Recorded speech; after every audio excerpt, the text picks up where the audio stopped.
Hello everyone, good morning. मैं Pravesh Sharma, welcome back to my channel. आज का हमारा टॉपिक है व्यक्तित्व यानी personality. Personality is complex, it's differences among individuals are wide. Skinner महोदय की डेफिनेशन है। आगे इसी के विषय में हम देखते हैं। व्यक्तित्व संबंधी धारणाएं क्या हैं। सामान्यतः व्यक्तित्व से अभिप्राय व्यक्ति के रूप, रंग, कद, लंबाई, चौड़ाई, मोटाई, पतलापन अर्थात शारीरिक संरचना, व्यवहार तथा मृदुभाषी होने से लगाया जाता है। ये समस्त गुण व्यक्ति के समस्त व्यवहार का दर्पण है। व्यक्तित्व की अनेक धारणाएं प्रचलित हैं। जो धारणाएं हैं उनके विषय में हम आगे बताएंगे। व्यक्तित्व संबंधी जो धारणाएं हैं उनमें सबसे पहली बात करते हैं व्यक्तित्व के संबंध में। बोलचाल की भाषा में व्यक्तित्व शब्द का प्रयोग शारीरिक बनावट और सौंदर्य के लिए भी किया जाता है। हम अक्सर सुनते हैं कि मनुष्य का व्यक्तित्व सुंदर है, आकर्षक है, प्रभावशाली है। कुछ लोग जो हैं व्यक्ति और व्यक्तित्व को पर्यायवाची मानते हैं और एक का प्रयोग दूसरे के लिए करते हैं। कुछ मनुष्य व्यक्तित्व में केवल एक या दो गुणों की उपस्थिति मानते हैं, जबकि दूसरे उसे अनेक अस्पष्ट गुणों जो कि स्पष्ट हो ही नहीं सकते, निश्चित या कहीं अनिश्चित लक्षणों और अनिर्णीत विशेषताओं का जो है दुर्बोध संग्रह मानते हैं। ऐसे भी मनुष्य हैं जो व्यक्तित्व को जन्म से प्राप्त होने वाली वस्तु मानते हैं, जिस पर वातावरण का कोई प्रभाव नहीं पड़ता और जो मनुष्य के कार्यों में रमा रहता है। जिस प्रकार सामान्य मनुष्य कोई भी व्यक्ति, मान लीजिए व्यक्तित्व के संबंध में विभिन्न धारणाएं हैं उसके संबंध में, उसी प्रकार विद्वानों और मनोवैज्ञानिकों का भी यही है कि अनेक धारणाएं बनी हुई हैं। यही कारण है कि व्यक्तित्व को आज तक किसी निश्चित अर्थ से संबंधित नहीं किया जा सका है और ना किसी निश्चित सीमा में बांधा जा सका है। सामान्यतः या कहें साधारणतया ये स्वीकार किया जाता है कि व्यक्तित्व विचित्र है, जटिल है और व्याख्या से परे है। अब इसी के साथ देखेंगे व्यक्तित्व शब्द की उत्पत्ति कैसे हुई। व्यक्तित्व अंग्रेजी के पर्सनालिटी शब्द का रूपांतर है। अंग्रेजी के शब्द की उत्पत्ति यूनानी भाषा के पर्सोना शब्द से हुई है, जिसका अर्थ है नकाब यानी कि मास्क।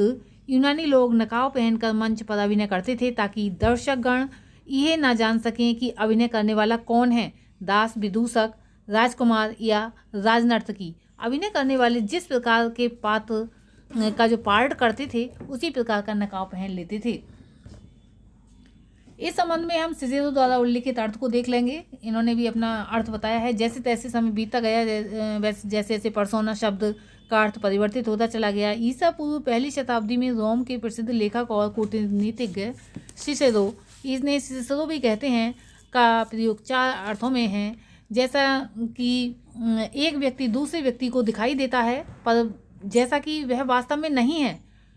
ये पहला अर्थ है इनका कि व्यक्ति मनुष्य को जैसा दिखाई देता है परंतु वास्तव में वह नहीं है। मान लीजिए किसी ने राम की भूमिका का निर्वहन किया है परंतु वह राम नहीं है।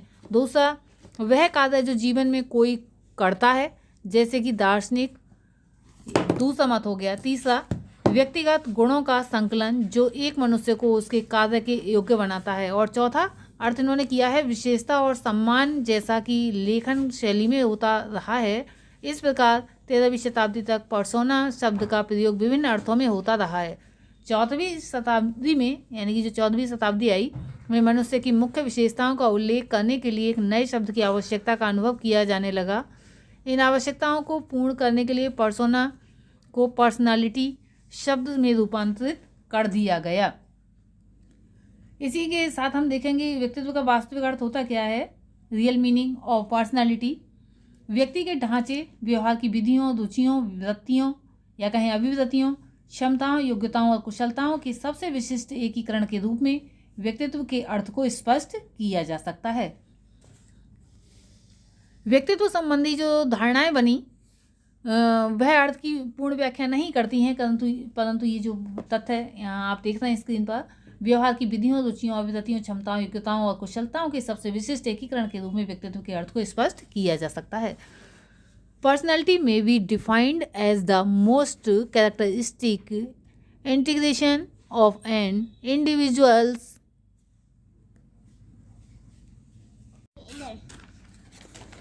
structure, modes of behavior, interests, attitudes, capacities, abilities and aptitudes. आधुनिक मनोविज्ञान व्यक्तित्व को संगठित इकाई न मानकर गतिशील संगठन और एकीकरण की प्रक्रिया मानते हैं। इस संबंध में समलर ने लिखा है, ये भी साइकोलॉजिस्ट हैं, इन्होंने अपनी एक परिभाषा दी है। इन्होंने लिखा है, जटिल पर एकीकृत प्रक्रिया के रूप में व्यक्तित्व की धारणा आधुनिक व्यवहारिक मनोविज्ञान की देन है। The concept of personality as a complex but unified process is a contribution of modern empirical psychology.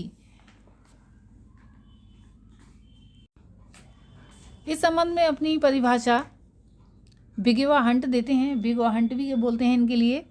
ये लिखते हैं, व्यक्तित्व एक व्यक्ति के संपूर्ण व्यवहार प्रतिमान और इसकी विशेषताओं के योग का उल्लेख करता है। Personality refers to the whole behavioural pattern of an individual to the totality of its characteristics.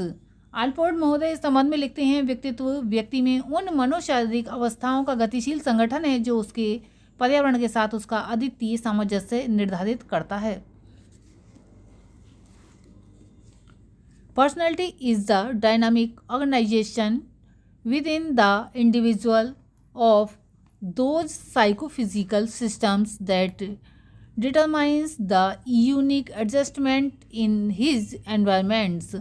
Drever महोदय इस संबंध में लिखते हैं, व्यक्तित्व शब्द का प्रयोग व्यक्ति के शारीरिक, मानसिक, नैतिक और सामाजिक गुणों के सुसंगठित और गत्यात्मक संगठन के लिए किया जाता है, जिसे वह अन्य व्यक्तियों के साथ अपने सामाजिक जीवन के आदान प्रदान में व्यक्त करता है। व्यक्तित्व के विषय में एक समग्र धारणा है जो कि डेसिल महोदय ने कही है। व्यक्तित्व व्यक्ति के संगठित व्यवहार का संपूर्ण चित्र होता है। और इसी संबंध में वीरसेज महोदय लिखते हैं, व्यक्तित्व मनुष्य की आदतों, जो भी उसकी हैबिट्स होती हैं, दृष्टिकोणों और विशेषताओं का संगठन है। वह जीवशास्त्र, सामाजिक तथा सांस्कृतिक कारकों में संयुक्त उपक्रम द्वारा उत्पन्न होता है। मन महोदय ने भी लिखा है कि व्यक्तित्व एक व्यक्ति के व्यवहार के तरीकों, रुचियों, दृष्टिकोणों, क्षमताओं, योग्यताओं तथा अभिरुचियों का सबसे विशिष्ट संगठन है। इसी के साथ अब हम देखेंगे एस्पेक्ट्स ऑफ पर्सनैलिटी, व्यक्तित्व के पहलू। गैरिसन तथा अन्य ने व्यक्तित्व के कुछ पहलू बताए हैं जो इस प्रकार से हैं, जिसमें पहला है एक्शन पहलू, यानी कि क्रियात्मक पहलू। व्यक्तित्व के इस पहलू का संबंध मानव की क्रियाओं से है। ये क्रियाएं उसकी भावुकता, शांति, विनोदप्रियता, मानसिक श्रेष्ठता को जो है व्यक्त करती हैं। दूसरा पहलू है इसमें सोशल एस्पेक्ट, यानी कि सामाजिक पहलू। व्यक्तित्व के इस पहलू का संबंध मानव द्वारा दूसरों पर डाले जाने वाले सामाजिक प्रभाव से है। इस पहलू में उन सब बातों का समावेश हो जाता है जिनके कारण मानव दूसरों पर एक विशेष प्रकार का प्रभाव डालता है। तीसरा पॉइंट इसमें आता है या पहलू आता है कारण संबंधी पहलू, कॉज एस्पेक्ट। व्यक्तित्व के इस पहलू का संबंध मानव के सामाजिक जो है या फिर असामाजिक कार्यों के कारणों और उन कार्यों के प्रति लोगों की प्रतिक्रियाओं से है। यदि उसके कार्य अच्छे हैं तो लोग उसे पसंद करते हैं, अन्यथा उसे पसंद नहीं करते हैं। नेक्स्ट है अन्य पहलू, अदर एस्पेक्ट, क्योंकि इसका कोई नाम नहीं दिया गया है। व्यक्तित्व के अन्य पहलू हैं दूसरों पर हमारा प्रभाव, हमारे जीवन में होने वाली बातों और घटनाओं का हम पर प्रभाव, हमारे गंभीर विचार, भावनाएं और अभिव्यक्तियाँ। निष्कर्ष रूप में गैरिसन व अन्य ने लिखा है, ये सभी पहलू महत्वपूर्ण हैं, परंतु इनमें से कोई एक या सम्मिलित रूप से सब या कहीं संपूर्ण व्यक्तित्व का वर्णन नहीं करते हैं। व्यक्तित्व उन सब का और इनसे भी अधिक का योग है, यह संपूर्ण मानव है।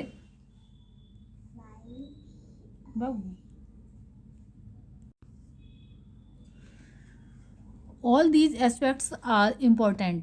None of them alone or even all of the together describe the whole of personality. It is all of these and more. It is the whole of man. व्यक्तित्व के ये पहलू उसके विभिन्न गुणों तथा पक्षों पर प्रकाश डालते हैं। ये पक्ष व्यक्तित्व के संगठनात्मक स्वरूप पर प्रकाश डालते हैं। इसलिए विसेंज एवं विसेंज ने लिखा है, व्यक्तित्व मनुष्य की आदतों, दृष्टिकोण तथा विशेषताओं का संगठन है। यह जीव शास्त्रीय, सामाजिक तथा सांस्कृतिक कारण के संयुक्त कार्यों द्वारा उत्पन्न होता है।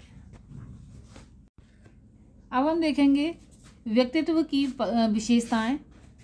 Characteristics of personality. व्यक्तित्व शब्द में अनेक विशेषताएं निहित हैं। व्यक्तित्व में जो विशेषताएं हैं वे इस प्रकार से हैं। सबसे पहला हम देख रहे हैं यहाँ पर पॉइंट, आत्मचेतना, सेल्फ कॉन्शियसनेस। व्यक्तित्व की पहली और मुख्य विशेषता है आत्मचेतना। इसी विशेषता के कारण मानव को सब जीवधारियों में सर्वोच्च स्थान प्राप्त मानव ने जो है सर्वोच्च स्थान प्राप्त किया है और उसके व्यक्तित्व की उपस्थिति को स्वीकार किया है। पशु और बालक में आत्मचेतना न होने के कारण वह कहते हुए कभी नहीं सुना जाता है कि कुत्ते या बालक का व्यक्तित्व अच्छा है। जब व्यक्ति ये जान लेता है कि वह क्या है, समाज में उसकी क्या स्थिति है, दूसरे उसके बारे में क्या सोचते हैं, तभी उसमें व्यक्तित्व का होना किया जाता है, यानी कि तभी उसमें व्यक्तित्व का होना स्वीकार किया जाता है। नेक्स्ट पॉइंट हम देख रहे हैं सामाजिकता, सोशियबिलिटी। व्यक्तित्व की दूसरी विशेषता है सामाजिकता। समाज से पृथक मानव और उसके व्यक्तित्व की कल्पना नहीं की जा सकती। मानव में आत्मचेतना का विकास तभी संभव होता है जब वह समाज के अन्य व्यक्तियों के संपर्क में आकर क्रिया और अंतर्क्रिया करता है। इन्हीं क्रियाओं के फलस्वरूप उसके व्यक्तित्व का विकास होता है। अतः व्यक्तित्व में सामाजिकता की विशेषता होना अनिवार्य है। नेक्स्ट है सामंजस्य, एडजस्टमेंट। व्यक्तित्व की तीसरी विशेषता है सामंजस्यता। व्यक्ति को न केवल बाहरी वातावरण से वरन अपने स्वयं के आंतरिक जीवन में भी सामंजस्य करना पड़ता है। सामंजस्य करने के कारण उसके व्यवहार में परिवर्तन होता है और फलस्वरूप उसके व्यक्तित्व में विभिन्नता दृष्टिगोचर होने लगती है। यही कारण है कि कोई भी व्यक्ति चोर, डाकिए, पत्नी, डॉक्टर आदि के व्यवहार और व्यक्तित्व में अंतर मिलता है। वस्तुतः मानव को अपने व्यक्तित्व को अपनी दशाओं, वातावरण, परिस्थितियों आदि के अनुकूल बनाना पड़ता है। नेक्स्ट पॉइंट हम देख रहे हैं निर्देशित लक्ष्य प्राप्ति, गोल डायरेक्टेडनेस।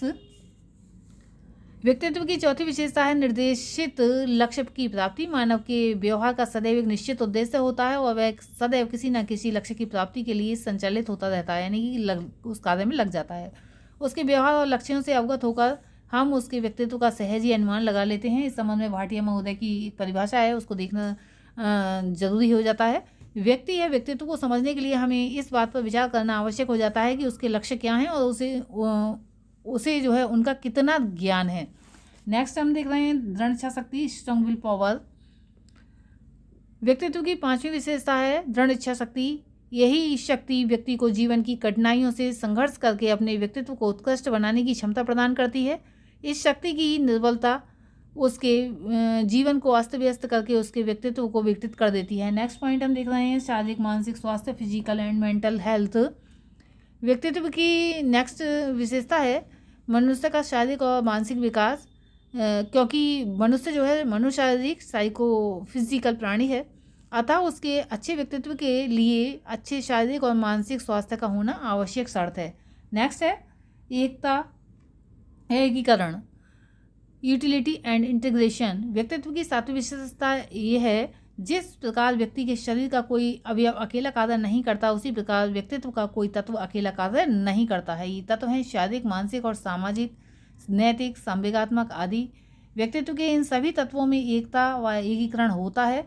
और इस संबंध में भाटिया महोदय ने लिखा है कि व्यक्तित्व जो है मानव की सब शारीरिक और सभी जो है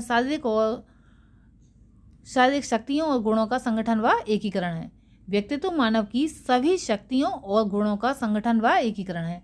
नेक्स्ट है विकास की निरंतरता, डेवलपमेंट कॉन्टिन्यूटी। व्यक्तित्व की अंतिम किंतु महत्वपूर्ण विशेषता है विकास की निरंतरता, यानी कि विकास की जो है निरंतर होता रहे।